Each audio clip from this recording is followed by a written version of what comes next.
You're not really saying that music can kill, are you? Yes, I am.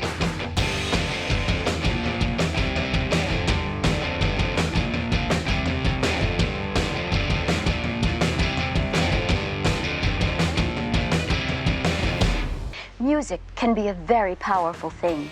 Nothing galvanizes the emotions as quickly.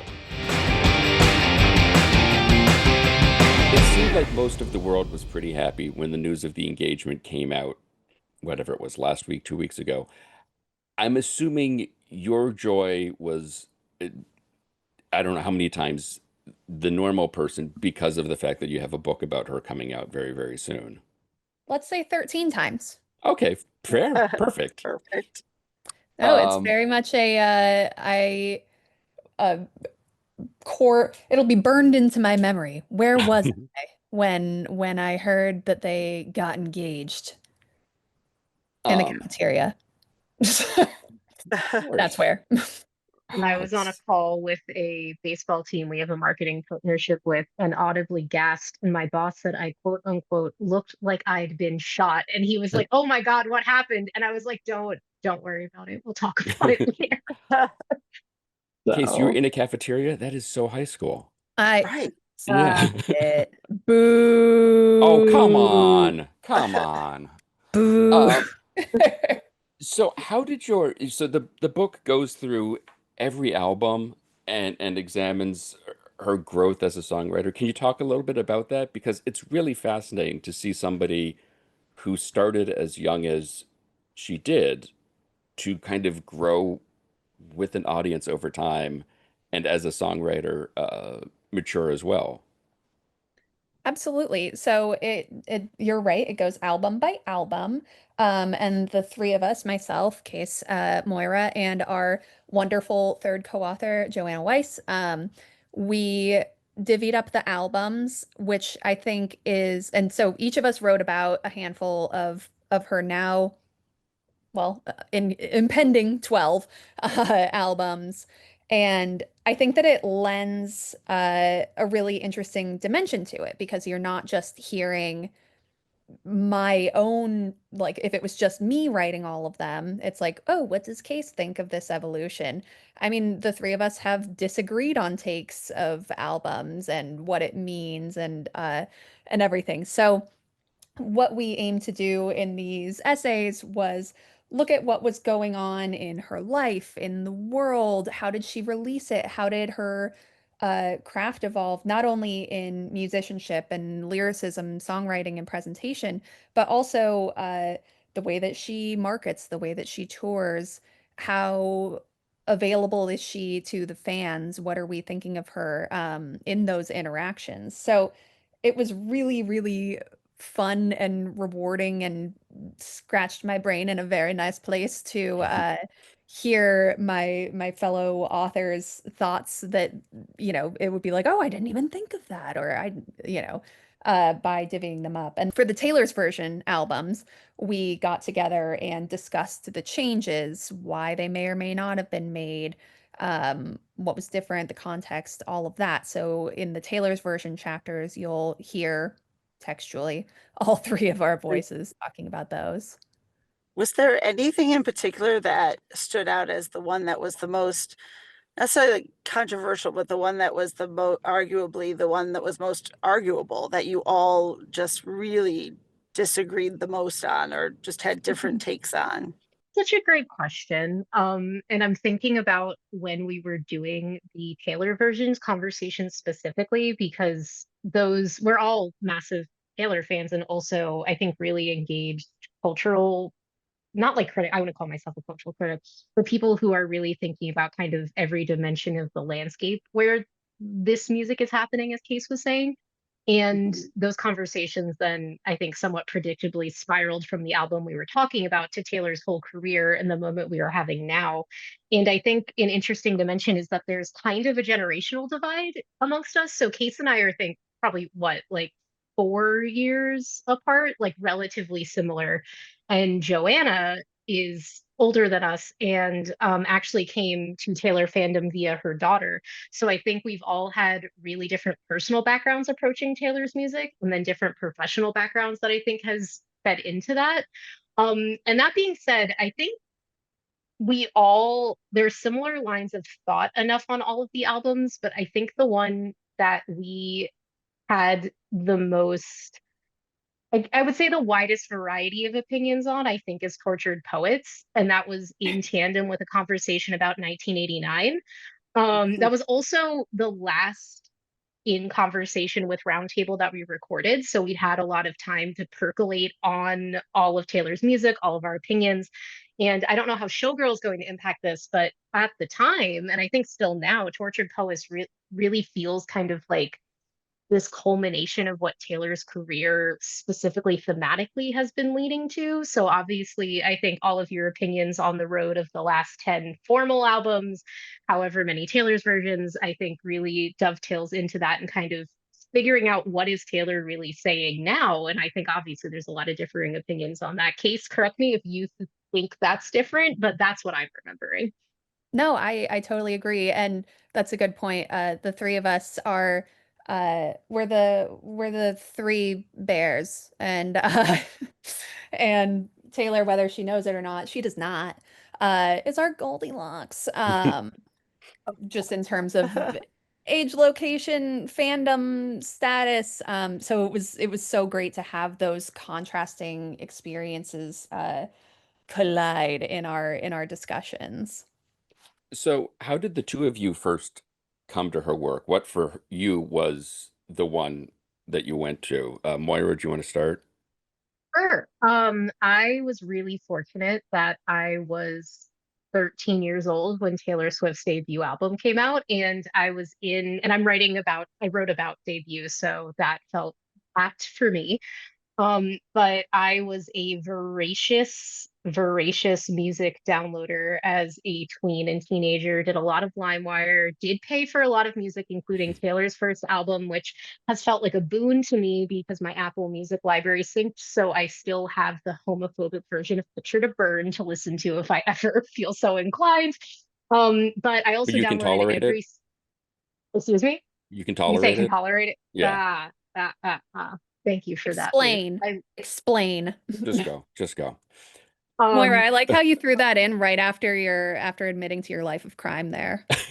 yes, Hey, no it's, body, I no pay crime. for Let's just keep, things. yeah. I mean, I was so terrified at the not I wasn't as terrified, but as I got older, when people would have those like terrible stories about people who in hindsight were downloading like terabytes of music and were like getting the FBI raiding their house at age 17, I was like, oh my God. I was not doing that for any law enforcement listening. It was much lower key than that. And I destroyed the hard drive myself by getting a bunch of viruses, so it was fine. Heidi, are you a cop? Um, You a cop? Yes, You have to that's why I tell have my them. sunglasses yes, You have on. to That's tell why, us if yeah, I you're a keep yes, them cop. on. exactly. Right, I do have to tell you. Yes, no, I am not. I've had, different lives of crime that I've, already been punished for, so She's it's in the fine. That's getaway what we're car here as we're for. speaking. We're here for Right, crime. exactly. Yeah. Yeah. Right. For legal This is reasons, this this is is the what show. brought us all together. Right. And let's be Exactly. honest, Moira, you've But probably bought these records multiple times. oh, I So have. in the That's long term, everyone needs to calm down. It all evens ex out. everyone does need to Exactly. calm down. No one needs to be a mad woman about it. We're Exactly. all on the same. Yes. Guys. It's nice to But have a friend, but as you were saying. Um, but yeah, no, so I was downloading a ton of music and downloaded every single iTunes single of the week that came out, which was really foundational for me in discovering music just throughout my life, basically. And I still can't triangulate which one it was. And I don't remember. It was either Teardrops on My Guitar or Tim McGraw was Taylor's. And it was just very much right place, right time. And I was instantly hooked. I grew up in Southeastern Virginia, but was one of those people who was like, I don't really like country. And then I heard that and I was like, okay, well, maybe I do. And it's just been off to the races since then, which has been really rewarding. My twin brother is also a really big Taylor fan. So that's been fun as we've been growing up to kind of have those beats together. So thankfully, I found her early. And despite some albums I didn't love when they first came out, she has kept me locked in since. And Case, what was your origin story? Oh man, I think just being alive in the 2000s. I came to it through radio and was like, oh, this is kind of a bop. This is kind of a bop. And then before I knew it, I was I was in. Mhm. You can't leave. I mean, I remember vividly listening to uh Look What You Made Me Do in my car, like blasting it with one of my friends from college sitting next to me and us listening to it and being like, no, no. And then on like fourth listen being like, Act actually, actually, um, it's undeniable. And now, my husband loves it. We went to rep tour together, when that was, and now I have a 7-year-old daughter who is a Swiftie in her own right, who mistakenly, I have not led her to this, mistakenly believes that I know Taylor and possibly duet with her.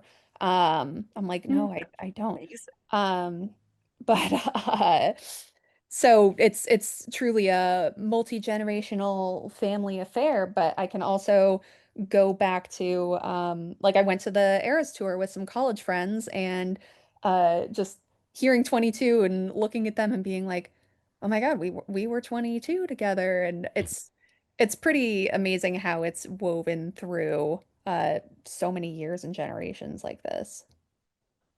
And then for the two of you, as a songwriter, I feel like any teenage songwriter is going to have certain tropes that they use in their songwriting. I mean, writing a song featuring Romeo and Juliet as main characters, I feel like is the ultimate sort of teen songwriter trope. Um, but for you, when do you think with Taylor as a songwriter that everything has changed? That she's really grown as somebody who's saying, I don't want to just write about high school stuff. Or if I do, I want to write about it in a depth and an interest that's unlike other people. I would argue that she was doing that from the get-go. Like you Mm. have songs like Should Have Said No, Picture to Burn, Our Song, like those much more like adolescent, I think, straightforward songs on her first album specifically. But then you also have a song like Cold As You, which I'm like, what was happening in your life when you were 14 that you're writing this song that has this sense of like grief and regret and really layered emotionality to it. And I think that part of what's made her such a successful songwriter over time is that that depth has always been there and that didn't stop her from writing songs that sounded more relatable as a teenager. Like you even listen to 15 and it has that sense of premeditated grief and wondering what you're going to look back on 15 years down the line, which we're literally seeing right now. Who said she's going to do greater things than marry the guy on the football team, which he But guess has done, and what? she is going to marry the Right. guy on the football team. Both of those things can be true. And I think that's always been there, and that's been part of the rewarding part of listening to the Taylor's versions. I think specifically with the albums where she was much younger when she wrote them, and you can hear, I think, that self-reflection in how she performs some of the songs. I'm specifically thinking of 15 on Fearless TV. But I think it's been a gradual shift of more of that depth happening, but I think that it's always been there. And that's what's really been the cornerstone of her success is that she can write these fun, poppy songs that are instantly relatable, instantly, I think, applicable to a bunch of different situations that you could experience throughout life. But that's always been anchored in this really, I think, somewhat mature sense of, if not emotional knowledge, emotional investigation. And I think a turning point of that in her discography, where that really comes to the forefront, would be Never Grow Up, is what I'm thinking of, where that bridge seems really obvious to her. But I think that it's always been there. But I'd be interested in your thoughts on that case. I mean, I was just about to say, yeah, what she said. That was so well spoken, Moira. You should write a book Thank about this. you. You should write a book. Um, yeah, I agree. I mean, I think it's like I read 17 magazine when I was 12, right? It's I think that her early work especially has that same vibe of uh playing pretend at being grown up and imagining a future for yourself and playing with those tropes of well, this is how we, I've got my teenage angst, 15, all of that. This is what it's like. And being able listening as a listener, it's really interesting to examine how I felt about songs when I first heard them, and then, now like a decade down the line, how I'm relating to them differently, or how I listen to it differently with my kid on my lap versus when I'm with my friends or just bopping out in my car. Uh, it definitely has gotten way more grown up, uh, as it rightfully should. And the Romeo and Juliet trope is clearly a common one. But I think that down the line, it's interesting that that Taylor realizes that Romeo's kind of a fuckboy and that's an adolescent fantasy, and the whole thing is very, very silly. And I'd be interested to see her kind of update and examine the realities of like re-examine looking at that of what that relationship is in reality. Um, I don't know if that was coherent at all. It was, and it makes me think of a Definitely was. discussion we have had on this show, and perhaps the two of you can weigh in on this. Um, so we think that the true villain of Betty is Inez because she's the one like spreading the rumors and passing it all around. And the narrator certainly is guilty of some things, but Inez is the one really stirring it all up and kind of running, not even interference, just running, cutting the piece of string between the two Dixie cups for communication and just going and telling the other person. Agree or disagree? Hmm. I listened to Betty literally 100 times in the first 24 hours it came out. I had a really humbling Spotify Wrapped in 2020, and Jesus, yeah. yeah, there was a lot happening. Just a couple of things going on in summer 2020, as we may all recall. But Hmm. What? Yeah. I never thought about that. I always just really thought that not even that there is a villain, that James is making himself the villain, and that it was mostly just circumstantial is how I was perceiving that song. Um, but I can see that argument of, and I think, that's a great testament to what Case was saying about how you relate to songs differently in different eras of your life. Because a light conspiracy theory I have with absolutely no basis, I just personally like to believe that it's true, is that Betty was originally in some capacity written for Fearless, and Taylor rediscovered it while going back to do songs for The Vault. And then I actually think that's probably how several songs for Folklore came to be, was they were songs that Taylor had worked on previously in various degrees of completion, and then when going to re-record her discography and find songs to include in that, decided to flesh them out. That is entirely speculation.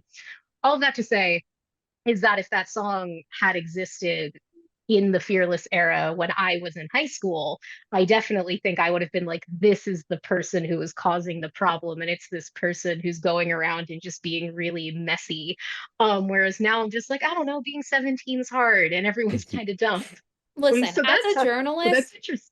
Yeah. justice for Inez. Exactly. Justice. Yeah. Wow. We all I need to mean, be nosy. It's fun.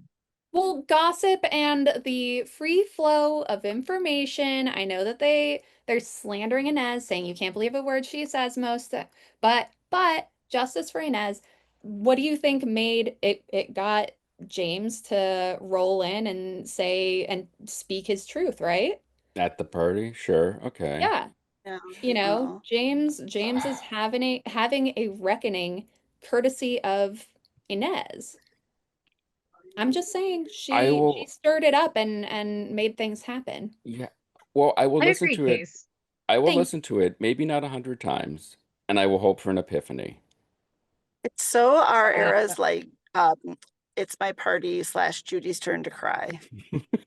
wow. Or help Yes. me, Rhonda. I mean, Well, that too, but yeah, it really, I different. mean, I don't know. Yeah, their own independent, brilliant in their own way, but I it mean, feels that way to me. I mean, Taylor is also such a Leslie Gore fan, as evidenced by Right. walking Mm. on stage to You Don't Own Me every single night of Eras Tour.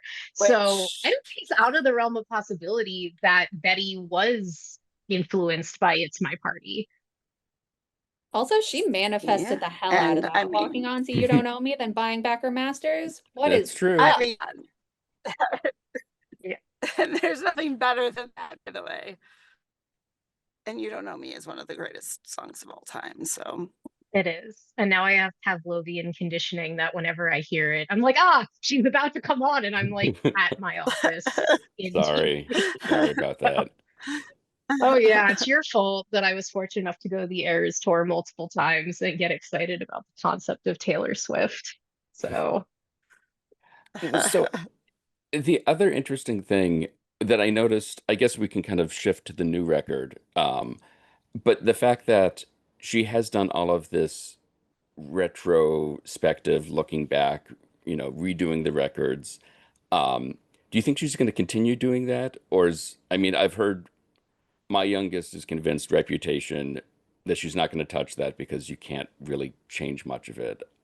I would argue she'd find a way to make it different and unique where you're going, I've never heard these songs this way or thought about it this way. Um, How do, old is your youngest and how smart are they? he's 11 and he's pretty damn sharp. Okay, cool. yeah. Be honest. Um, but um, do you think that has, I mean, you talked about picking out stuff, your theory of picking out songs for Evermore and Folklore of perhaps from past jottings, past notebooks, which seems completely feasible, like you said, when you imagine that she's doing all of these revisits of these songs. I mean, even with that, she said that the line in August, the meet me behind them all, meet them behind them all, was in her notes app on her phone for like years before she actually wrote the song. So I believe that. But she did also release a statement when she bought her master's back saying that if we want it, quote unquote, as if there isn't like an insatiable demand for like every bit of songwriting she's ever done, that she'll release debut Taylor's version when the time feels right and when we want it, which I want that time to be right now. Although my joke is that it's taking forever because she can't do the country accent anymore. And then the rhyme scheme doesn't work for half of the album. Um, but in that same breath, she also said that he didn't emotionally feel prepared or capable of re-recording Reputation, and that just that era of her life was so intense that anytime she went to re-record those songs, it just became overwhelming. But that the vault tracks would come out at some point, and I do hope and think that that would happen. If nothing else, I really think that she would want a version of This Is What You Came For when she is the vocalist out in the world. I think that would be likely and fun, but I don't know. Hearing her say that, I don't think Reputation, Taylor's version as a full album, is ever going to exist. And I think there's something really powerful about that and like keeping this original album that was kind of at the apex and excuse me, nexus of the critical and social situations in which she found herself that was really overwhelming and traumatizing for her. And then it also being the last album with Big Machine that she didn't own and finding out about that situation to then have this thing that was really difficult and really traumatic. And I think kind of like the turning point of the entire next half of her career. And then to keep the original version of that and say, no, this is still mine, even if that's not what I thought at the time. And this is what was important to me. And just to be honest about, like, I don't want to do this again, I think is also really important. So I don't know. I think there's more from Reputation coming, but I don't think it's the whole album. I agree. I don't think we'll see Taylor's version for Reputation or debut in full. My own personal despite the fact that I'm like I feel like she's a completionist and it might drive her bananas to not have those two, but now she owns them, so she does have them. But my personal pet yarn wall theory is that Life of a Showgirl we'll see another double release situation because Mm. what is her music if not an accounting of her life, right? So that 12 quote unquote track album, as if she's going to somehow resist having 13 songs on there when it's right there, by the way.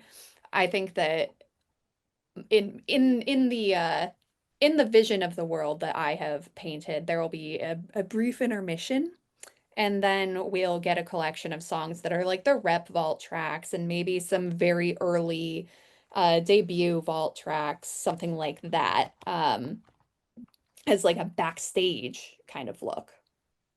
Oh, I like that.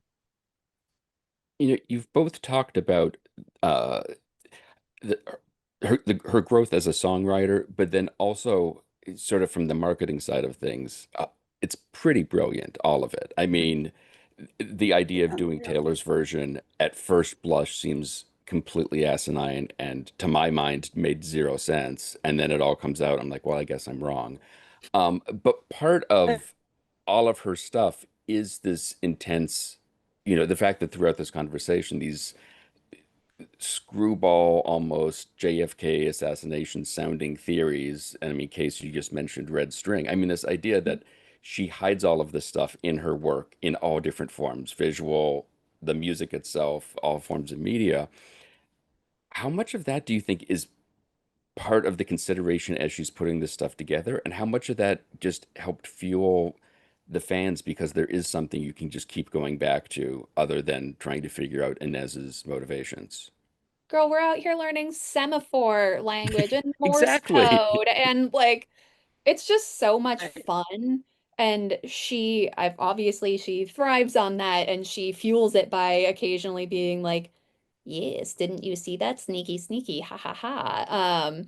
It's haunting me that again, she was flashing peace signs, flashing twos. I'm like, the last time you did that, it was Tortured Poets and it was 2 albums, and I see you here. She's primed us for this speculation, and it is a genius marketing move and also a way to interact with your fans and keep your fans excited and interested and engaged. It's genius, and I love it. It blows my mind in ways both good and bad, but I love it. What did the two of you make of what we know about the new record? Because the first thing I noticed was that Jack Antonoff is not credited as a producer or a songwriter, that she's gone back to other producers that she's worked with in the past. Um, do you think this is going to completely change the sound that she's been experimenting with on the last few records? Do you think she's going back, or is this just a complete feint to go a completely different direction? Well, time to lock in on another conspiracy theory. Um, Relevant exactly to what Case was just saying too. But I think much like we saw with Midnight's, I would be really surprised if there isn't a second album related to this where there is a couple of Jack songs and kind of like what she did with Midnight's, where it was like, here's all of the Jack stuff, but here's all of the Aaron Dessner stuff, as that hard divide. But Would that be I your think the wish more list? yes. Okay, thank you. Well, I'm not over Jack and Taylor, but I think they need a break from each other because I think they can indulge each other's most predictable artistic impulses, and they are both too creative for that. So that's my opinion. But I have historically been kind of a hater at worst, agnostic at best to the concept that Taylor scrapped an album before Reputation called Karma. And that's been a really long-standing Swiftie opinion. People have speculated that there were Easter eggs for that all the way back to when she released the Man music video, and there was all the graffiti on the wall with all of the album names, and then Karma is the only thing that was not an album name. And I have historically been like, why would she do that? But now I am wondering if some of this album is that, because that would make sense for working with Max Martin and Shellback again when she last worked with them Mm. for Reputation. And that album in all of the Easter eggs that people thought existed for it was orange, as we are seeing for Life of a Showgirl. So, or this is just great marketing to keep people going. And Taylor saw people. I think that Taylor sees a lot of fan theories and then plays into them to her advantage for things that didn't exist because it's fun. Mhm. But all of For that to sure. say is that I think I hope it's more of a pure electro pop kind of take on things. I think 1989 is still her best and most cohesive pop album, and I think the production was a large part of that. I would also say their reputation tends to be very successful in that regard, and I think having the sort of sonic control that those collaborators have brought to her work has helped bring a narrative cohesion to the albums they've worked on as well that I don't think exists in the rest of her discography in the same way, which is obviously her songwriting, but I think that certainly helps. But yeah, I hope it's a pivot. I love Pop Taylor, and I think she's gotten much more polished at being Pop Taylor over the years. So I don't know. That's my thought. But I will be very surprised if there's no Jack Antonoff anywhere in this era, personally. Mm. Case, what about you? I, well, A of all, who gave you the right to be so smart and so good looking at the same time? That's With my the first. camera off, wow. Listen, Ugh. that's my first question. But yeah, I feel like there'll be I don't know, maybe no Antonov this album. The internet is often the internet that I'm not counting myself amongst this No, part of this of internet course not. Of course of not. there's a contingent of people who are like, that's enough Antonov, and they're the anti-noffs. Mm. Ah, Meh. But it was a surprise when she brought Aaron Dessner in. People are like, what's my dad's favorite band doing here? She loves collaborating with different people. Yeah, sure. Yeah, I think that there could be Antonov. I'm not anti-Antonov. But it's interesting seeing her coming back to former collaborators that she hasn't gotten with in a while. Um, Also, can we just talk about the fact that she was like, yeah, I just on my off days from my Hmm. gigantic world tour that was like 4 hours of performing several days a week all around the world for like a year and a half. On my off days, my rest days, I would just pop on over and record this new album. That's Like, some Prince level nonsense. yeah, Yeah. I can't It's I can't insane. have I can't meet someone for a coffee and then also like go to a second event on the same day. You know? Like it's too much. Does she have clones? Does she have a time machine? Mm. Unclear. There's my new theory. Time machine, hot tub time machine. oh my Do you think God. do you think we are ever going to get uh the Neil Young archives, the Bruce Springsteen tracks, the Bob Dylan bootleg series of her work where everyone can just lay everything out and appreciate and understand the curation she did for songs and for records and fully just see the scope of her genius? Because I think one of the things about those series is it allows you to look at those songwriters and go, they were going in so many different directions and had to make these decisions, and really brilliant stuff got left off records. Mhm. Do you think we're going to eventually get that with her where we can all kind of like truly appreciate the scope of her talents and her genius in that regard? Well, we've started with the vault tracks, and she's also, we've seen the documentaries, and there's a pet theory that feels very likely that an Eras Tour documentary will be coming also, and maybe we'll see a bit of the BTS for recording Showgirl. But she's released like voice memos of her doing the original demos. We've seen videos of her just going bing, bing, bing, and out comes a hit song. So I think that that process has already started, but Hmm. I think that she takes a holistic approach to things, to her own work, where, as we've touched on, that that maybe she is taking scraps of those older songs or songs that didn't get recorded and ideas or melodies, lines, anything like that, and integrating them into her newer work. I mean, you hear 1989 Taylor echoing in Tortured Poets Taylor. And I think that she's she's using everything from the pantry when she's cooking. So I don't think that anytime soon we would get like an open vault, so to speak.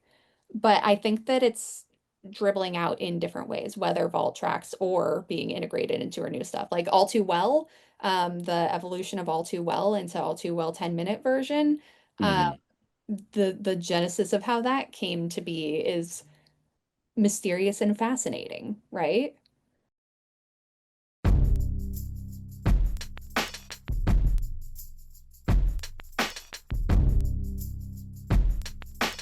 Taylor Swift, Album by Kase, Wickman, Joanna Weiss, and Moira McAvoy is available from Motorbooks wherever you get your books.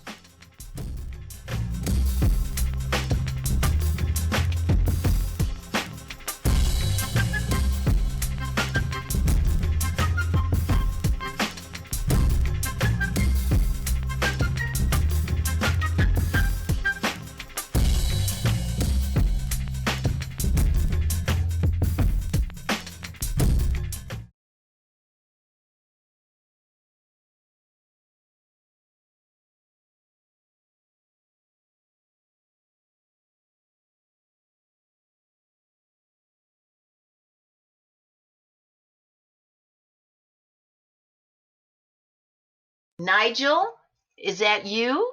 Are you here, Nigel?